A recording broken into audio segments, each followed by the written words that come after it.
What's up, everybody? It's your boy, Shake Chatterjee, and you're listening to another episode of Life is Blurry.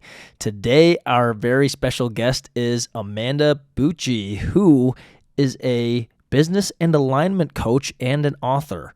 You must be wondering, what is a business and alignment coach? And that's something I'm excited to share with you. But rather than me muddling through it, I think it'd be great if we had Amanda jump right in and explain exactly what those two things are and why it is such an important symbiotic relationship for being aligned with your business. Why don't you dive right in here, Amanda? Yeah, thanks. I appreciate that. And I appreciate this podcast being a space for cool, different conversations all about truth and personal awareness and all of that stuff, which is really what I'm all about. The reason that I use the word alignment in my business coaching practice and the things that I talk about is that I very much so believe that everything we do, whether it's going on a show or running a business or being in a relationship or having a social media platform, is an expression of our humanity. And it's a tool and a vehicle to help us learn about ourselves. And that's very much so been my experience. I got on the Instagrams and the YouTubes back in 2014. And I was very young. I was like 21, 22 years old. And when I got on, I started just having things to say. And I was just sharing content about fitness and what I was going through. And my experience was so interesting because I had this whole process where so many people, like thousands upon thousands of people, all of a sudden had an opinion about me. And I know you probably have experienced that yourself. But as like a young person growing up, I was just confronted with this question of like, am I who these people think I am? And who do I think I actually am? And what is the difference between, those two things? And I think when it comes to social media, which is, this conversation is also part of what I'm writing my book about. It's going to come out next year. And also business, it's just a tool to help you really understand like what is your identity in the world and what is your purpose that you get to come here to serve, and how do you get to share your voice, and how do you choose to do that? Like, who do you put on your podcast, or what kind of things do you say on your social media, or what kind of business do you run, or, how do you even go about doing it in a way that makes sense for you? And I think so many people go about doing things by mirroring what other people are doing. And they look at someone who's successful and they say, that looks like a path to success, so I'm going to do that.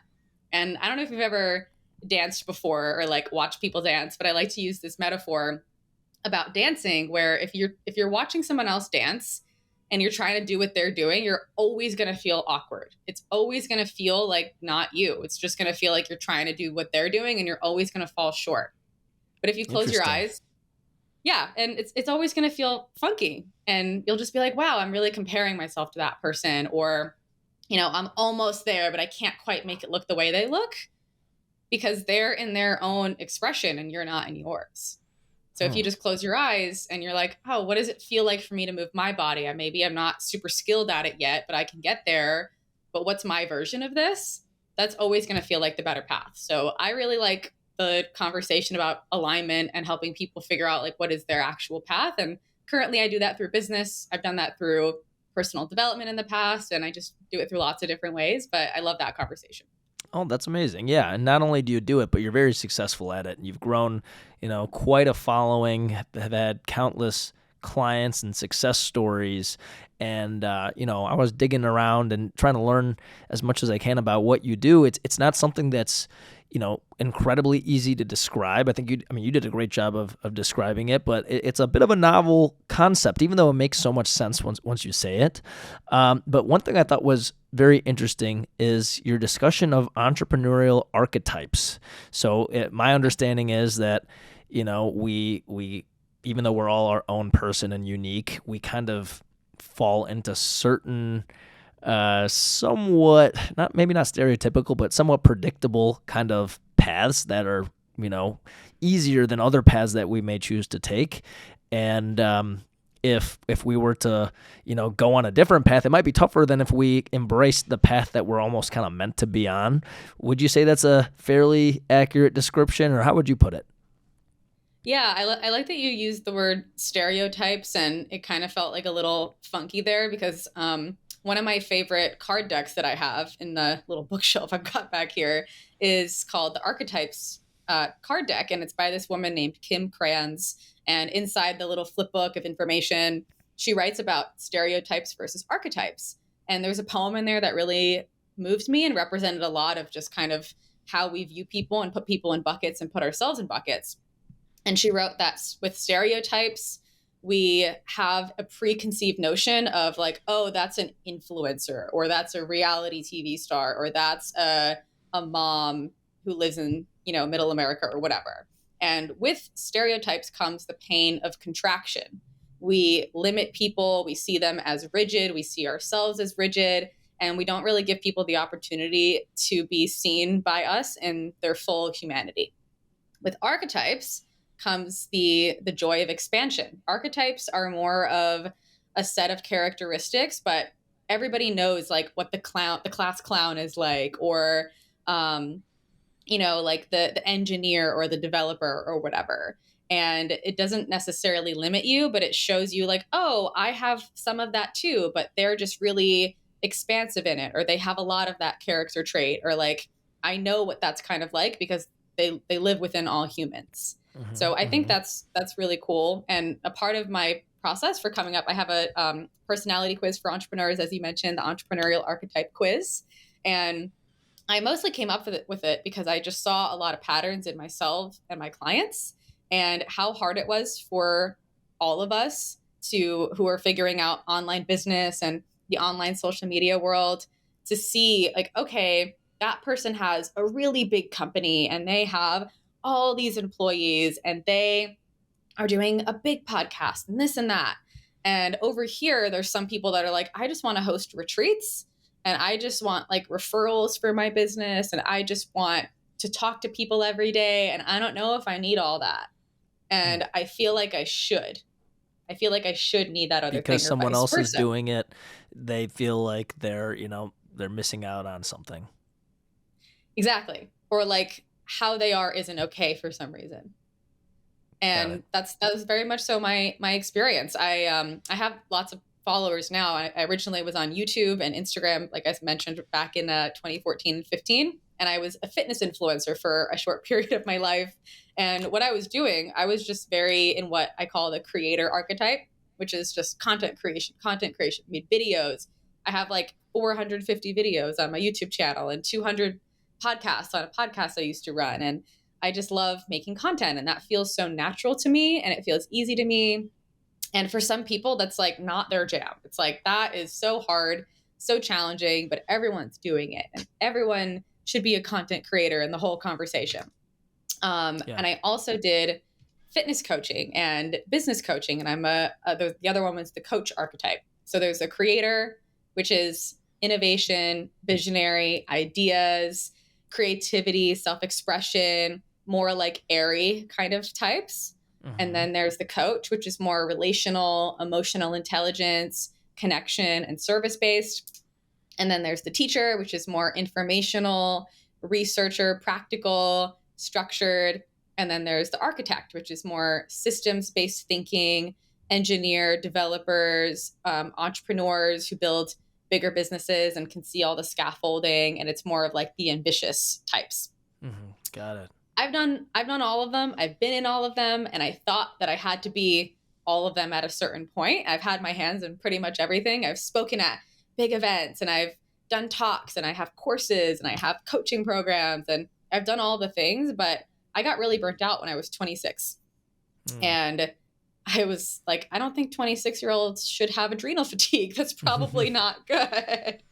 So in that, I decided to stop a lot of what I was doing, but I was doing it all so publicly. There was a lot of like eyeballs on me and I had a lot of my identity wrapped up in how successful I was. And what I realized was that I really needed to let go of that so I can actually find myself and figure out like, all right, what does success look like for me? And what can I organize around myself to make it feel better and to actually have a path that feels right for me? So that is what the quiz helps people do. Sure. So with these archetypes, once you kind of like settle into your archetype, is the path of least resistance the one where you just kind of like, go forward there? Or is it okay to be a little bit of this, a little bit of that? I mean, things aren't always so black and white, right?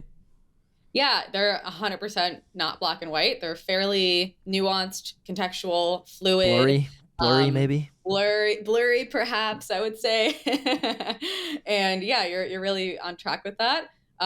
So the way that it works and the way that we talk about it is that everyone actually has all of the types inside of them. We all, in some kind of level, have all of those energies that we can access within us at any given point.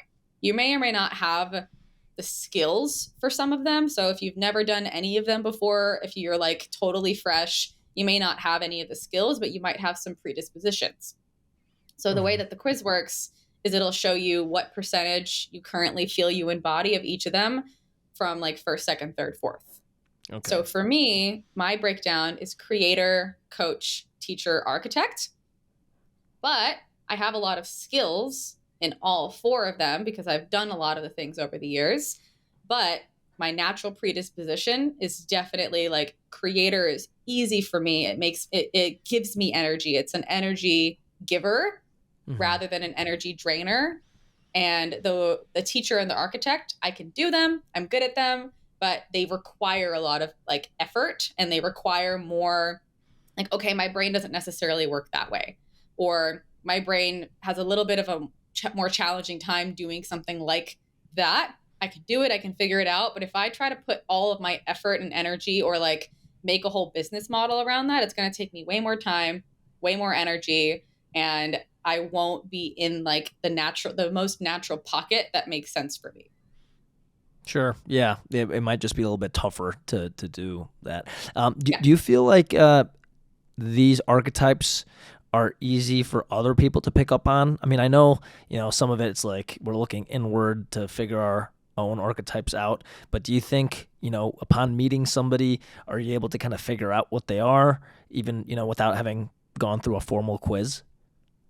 Yeah. I think a lot of people can just automatically start seeing themselves in some of them, especially when you start thinking about like what are the traits and what are the qualities and what are the things that you found yourself in. So like, for example, our school systems are very much set up to support teacher archetypes or to even form us into that, because it's very like academic based and study for your tests and read these books and write these papers and gather information and then get graded.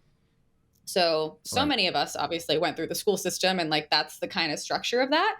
Some people really thrived in that. Like my husband, that is him to a T. He like will drive by a random building in New York City, and then he'll start looking up on Wikipedia, like, where is the history of this building? And like, what is the background of who worked here and all these things? And I'm like, that is so interesting that you do that. And he's just constantly gathering information.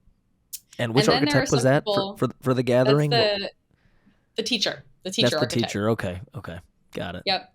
And the teacher is also very much the student, like the one that's really curious about learning, likes to read books, listen to podcasts, take courses. Some people are like, they don't learn that way necessarily. Some people learn more through watching other people, or they learn more through experience or in-person experiences and different, styles of learning. Sure.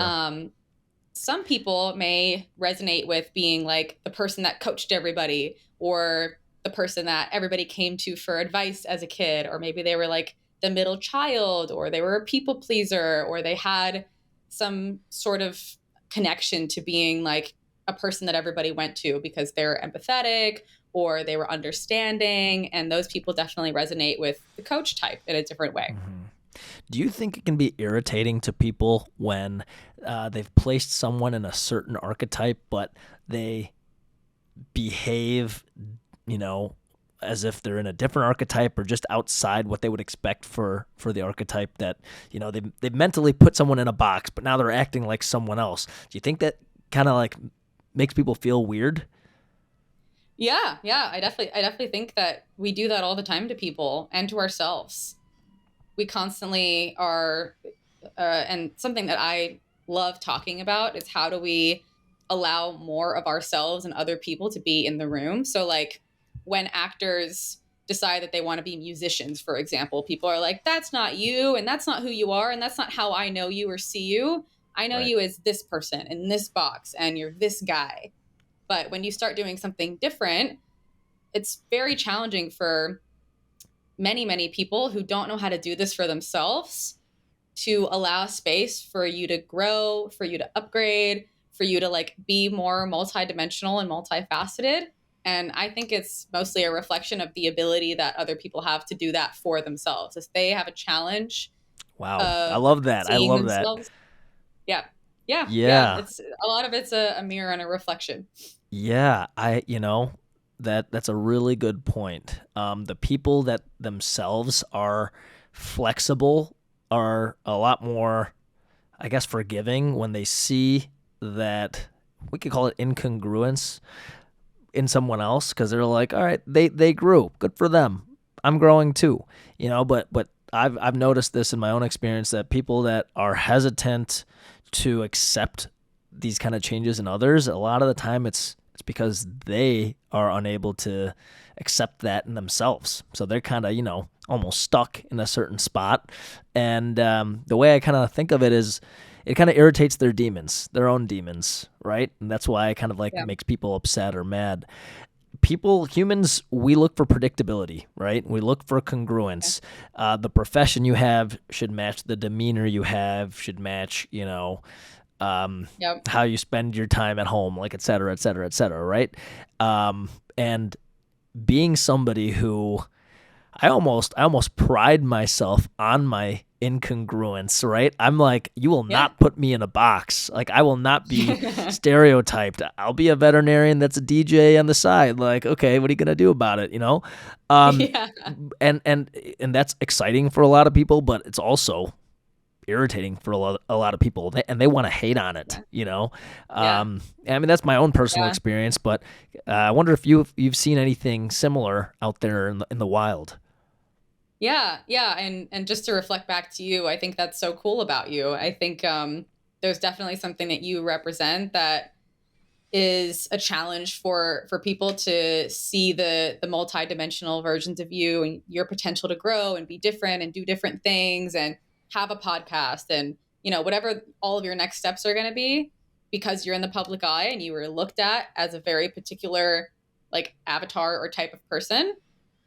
Whoever is going to have a challenge with you adjusting, changing, or growing is ultimately a reflection of them. So I think it's great that you're not boxing in your too muchness for other people. And I think that more and more people get to do that. I always talk about a friend of mine who is a doctor, and she's like a gorgeous girl. She's a doctor. She spent, I think she's been a doctor officially for 2 years now. She has her own private practice now. But she also like posts bikini pictures and goes to raves all the time. And she's got tattoos and she's so cool. And that was such a challenge for her because people, especially for medical professionals, people that we typically see in uniform. I have another client that she wrote a book all about helping doctors deal with their mental health because they're perceived as these superheroes that shouldn't have anything wrong with them because they're supposed to be helping everybody. And the suicide rate for doctors is very, very high. It's even higher for veterinarians. It's even higher. I didn't know that. Yeah. I mean, you're taking care of people's babies, and that's a lot of pressure, I could imagine. And it does. I will say it's unfortunate that for women, it's like a whole nother, deal there. It's all the problems that men have and then some. The whole bikini thing. Like I've never thought twice about like, being in a pool and like posting a picture, but it's unfortunate that having a body is taking away from someone's professional standing, and that's just not fair. Or even just sexuality in general shouldn't affect you as a profession. I mean, humans are sexual beings, and that's just how it is. And a lot of times it just seems like that wants to be kind of like covered up, and that's not cool. That's too bad. It really is. I think it's getting better. However, I think social media and even the way that reality TV is going a little bit, it's more of just like, we're not going to let ourselves be boxed in anymore. And there's so much access to so many different types of people. And now anybody can have their own platform. Anybody can say what they think and how they feel and share who they are. And it's all a choice. And there's definitely still censorship and misogyny and racism and all the things that still are oppressive forces that make people feel unsafe to share themselves. But I do think that we are trending in that direction. And more people, like all of us, are like, hey, we're multifaceted, multidimensional, super smart, are working on things, are working on helping the world. You know, we're supporting society in a very particular way. And like us also doing this other thing has nothing to do with destroying our credibility. It just makes us a human being. And I love that. I love that you shared that. Yeah, no, thank you. It does strike me that us here in America, we're a little bit more tied to that way of thinking than in other countries, where, you know, it just, from traveling abroad, what you do is not like the first thing that comes up. You know what I mean? It's like, oh my God, who are you first? And then like, eventually we'll get to that, because it is a part of us and there's no denying that, but it's not the thing that makes us, right? And that's what I like about your approach to this, because it's, you know, it's not putting the cart before the horse. It's who are you and how are you leveraging what you're naturally good at to be to contribute to the world. That's how I'm reading what you do. You're identifying people's natural innate talents, and you're helping guide them to a way they can, you know, be successful using those talents, right? Yeah. And that's a great little way to wrap it up. To tie it together and put a bow on top. Tie it in a bow. Yeah. Well, I'm curious. So I'd like to hear some examples of how, you know, without sharing any names, of course, of how you've helped clients kind of like figure this out, and if there's any interesting stories where you're like, this is who you are, why won't you look at it like, embrace this part of yourself, and they're like, oh my God, okay, you know, or whatever story you have. I'm very curious. So many. I would say like a simple one that comes to mind is a recent client that I have that she just became a new mom, and she used to have far more business like drive and desire. And for what I hear about motherhood is just it's an entire identity shift, and you have to just reorient yourself to who do I relate to myself as now, and like what does that whole new version of me look like. And she hired me for business coaching and to build this new business and to figure out what her next steps were going to be. And this happens to me with so many of my clients. I would say not this exact pathway, but that's why I call myself a business and alignment coach. It's like I help people prioritize what the experience they're having is as a person and the season of life that they're going through and what it's trying to teach them, rather than just like, oh yeah, if you want this business, I'll help you build it. Even if it's not actually right for you right now, it's lots of like processing and life coaching of like, wow, this might not be the exact thing, but let's actually take the actions and let's like put your feet in and try it out and see what you're feeling here. Because often, you know, the scary thing is stepping into the unknown of like, I don't know what's going to happen next, but you have to take the actions to feel into that. Absolutely. So eventually, after the whole experience, she was like, you know what? I think I just want to be a mom for a little while, and I'm going to let my husband support me. And that was really a challenge for her because she's a feminist, and she was just like grappling with like, does that make me a bad feminist? And the answer is absolutely not. It just means that you have choice and you're expressing your right to choose. Exactly. So that's like a simple one, but that's kind of the pathway that you can think about for yourself. Yeah, no, that's interesting. So I haven't really shared much about this before. It's been on my social media here and there, but prior to the show coming out, I was focusing on doing some coaching of my own, and it's mostly mindset coaching, self-esteem coaching. And, you know, I instead of reinventing the wheel, there's, you know, certain trainings and things you can Yeah. be a part of, to kind of like learn the, like you said, the scaffolding around it to make it successful. And it would have been helpful to have this component in there to really see, is this right for you right now? You know what I mean? Yeah. Interestingly enough, before the show, I think it was very right for me because my heart and soul was fully in it. People think it's a joke when I talk about like the mindset coaching stuff because they're like, oh, you were on the show where you were like, they perceived it as cruel. I don't think I was cruel. I really don't. I don't think I was rude or cruel on the show personally. But they're like, how could you be a self-esteem coach when you're like bringing people's self-esteem down? Again, I don't think I was, but no, it's because I myself grew up with such low self-esteem and such low worth that once I finally found that confidence in myself, it was like opening my eyes for the first time, and I was so excited about it, so passionate about it that I wanted to help others. And that's why I started it. And I've had several clients and great success stories with that while the timing was good. Once the show came out, I'm like, okay, maybe this isn't the time for that. It's something I'd like to go back to simply because I enjoyed it so much. But I really do think exploring the timing of is now the time or not to take this on, even if your personality fits, the timing might not be right. And I think that's something, it's great that you actually kind of allowed your client to get there instead of just being like, no, I'm your coach. Like, we're going to do this no matter what. Yes. And that's part of being a good coach too.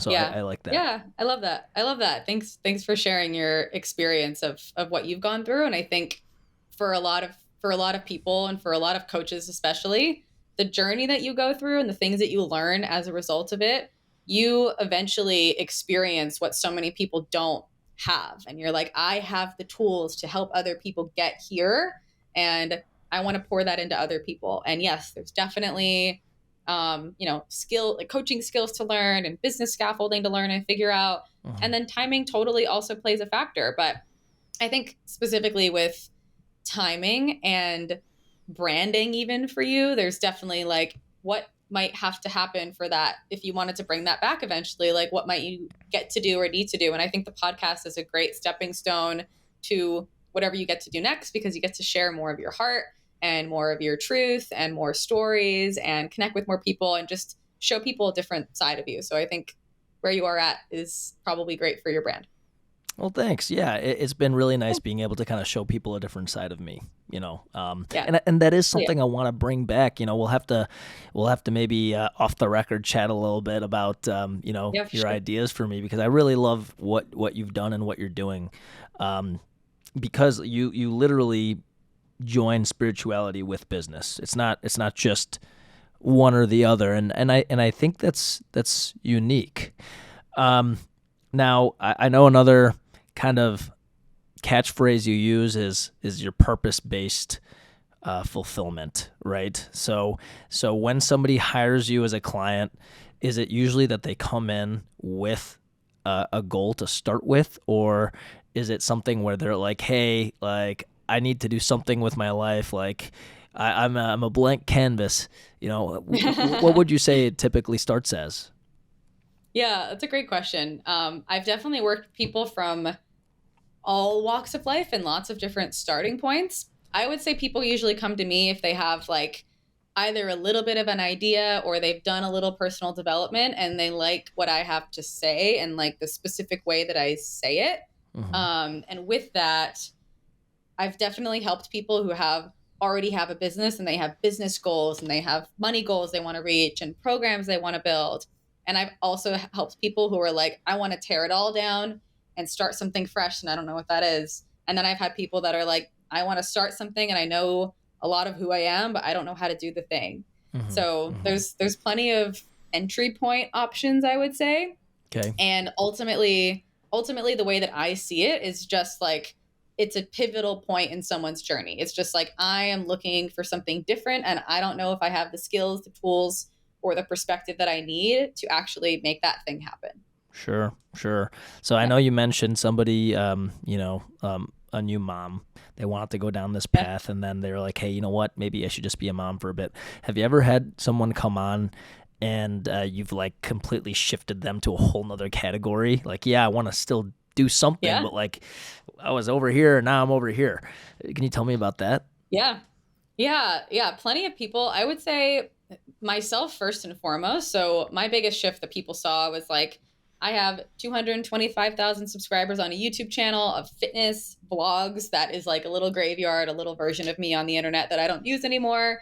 And then I pivoted into business. So the people that have been following me for like 7 or 8 years have just seen me change. And I made one of the bigger, like totally different industry pivots. Like I was talking about like actor to musician or veterinarian to DJ or whatever. And, having all of those things actually make sense and live in one place. Mm-hmm. I have definitely had people switch industries, but there's been a lot of like connection. So fitness coaches that become like holistic nutrition coaches, Mm-hmm. or life coaches that also add an element of like sexuality to it based on like experiences they've had. So Mm-hmm. I would say it's more so people that start as one thing and then they have, a life experience and another pillar of life that they're like, wow, I need to add that or do something different with it or make it all make sense somehow to other people because it makes sense to me. Mm-hmm. Yeah. So would you say that they remain largely in the same archetype, but they're just kind of expressing it differently now? Or would you say they're switching archetypes altogether? Yeah, I like what you're getting at. So something that I've found for myself, and I think I try to help other people find, is actually that business, social media, career, whatever you're doing externally, is ultimately a representation of your essence. So for me, what I found is I help people be themselves, regardless of what business I have, regardless of what books I write, regardless of what I'm telling people that I do, like business and alignment coach or whatever. It doesn't really matter because ultimately I help people be more of themselves. And I help people find, I help people find that little statement. Like, what is your essence here to really do as a person, as a human being? Whatever you actually do, you're always just expressing a new or deeper version of you at your core. And your business is a representation of that. What you talk about on your platform is a representation of that. And whatever we got to do to make it all make sense to you and to other people, awesome. Yeah, well, I'll tell you, I'm just kind of spitballing here, but these are some thoughts that I've kind of been ruminating on. Here's a pillar to go off of. The way I have handled all the hate coming my way, I'm so proud of myself. I'm so proud of myself because, like I mentioned earlier, I came from a place of such low self-esteem and self-worth to now have like hundreds, if not thousands of people like spewing hatred towards me and to know that it did not affect me, or at least, affected me like minimally, we'll say, it didn't sink the ship, maybe there was a torpedo hit, but like the ship is still, still afloat and going strong. Right. And like that to me, I'm not sure what to make of it just yet, but I think it's evidence that I have evolved so much from the younger version of myself that I kind of want to share that, I mean, even if it was to my younger self, like how could I tell my younger self to, how could I, change the mindset of my younger self to set myself up for success, right? And I want to share that with others. So again, maybe once we, log off, we'll kind of revisit this and maybe we can come up with a little plan, but that's one of my big like passion, points right now. Yeah. And I love that you shared that. And I think that you're totally onto something there because like the way that we're even having the conversation and the thoughts that are coming through your head, like, what is that thing for me? It absolutely sounds like there's been a level of evolution, growth, inner work, and like mastery over your pain in a way that you seem to feel is really profound, and other people absolutely will feel the same way. So I love that you shared that. Hell yes, happy to keep talking, but I love that share a lot. That's great. I appreciate that. Tell me about your book. Yeah, the book. I'm really excited about it. So very similar to what we've all been talking about. The book is called Followed: The Content Creator's Guide to Being Seen, Facing Judgment, and Building a Thriving Digital Brand. Okay. And the essence is really how to navigate the emotional and identity-based themes of being a content creator, how to deal with having hate being spewed at you and dealing with being judged by other people, and how you have to do a very particular kind of work on yourself to not let your ship sink, and Totally. how to deal with figuring out what you're going to say and all the different challenging things that we have to figure out as people that are like, all right, I'm dedicated to making internet content and being an internet person. Mm-hmm. And there's a lot of stuff that comes with that, and no one's talking about it. And I think it's incredibly important for the mental and emotional health of people that are like leading the world. Like, people that have platforms are leaders of the world, whether we know it or not. And I think it's super important, especially for the younger generation. So I'm really excited about it. It comes out next year in March. Okay, well, you'll have to send me the link. We'll promote it for you here, make sure people know.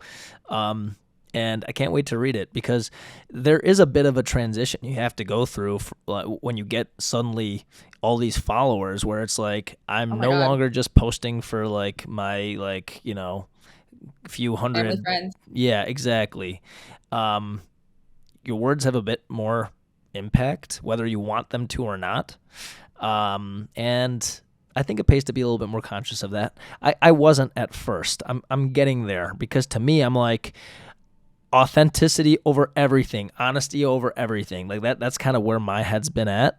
But I think there's a middle ground that I could kind of like get to. Like I don't ever want to get to the point where I'm like doing it for, like, you know what I mean? I don't want to be like doing it for a reaction, or like, please like this or whatever. Like there has to be that level of like realness to it, but it can also be phrased in a more palatable way. And that's something I'm kind of working on. Absolutely. Oh yeah. I love that. Well, where can people find you? I mean, I think people are going to really love this episode. You're probably going to get, if it were up to me, like another 1,000 clients out of this. So where can they find the wonderful Amanda Bucci? Yes, thank you. You can go to Instagram at Amanda Bucci. You can check out amandabucci.com. And if you wanted to take that quiz from earlier, it is eauniverse.io/quiz. I'll send links to. Perfect. Well, thank you so much for coming on the show today. This was a very insightful episode. I mean, as you saw, you saw some stuff coming out of me that was probably hidden away in there. Yeah. You brought that out. I can only imagine what you do for your paid clients. So thank you so much, Amanda, for coming on. And for all of you listening out there, hope you enjoyed this episode of Life is Blurry. We'll see you on the next one.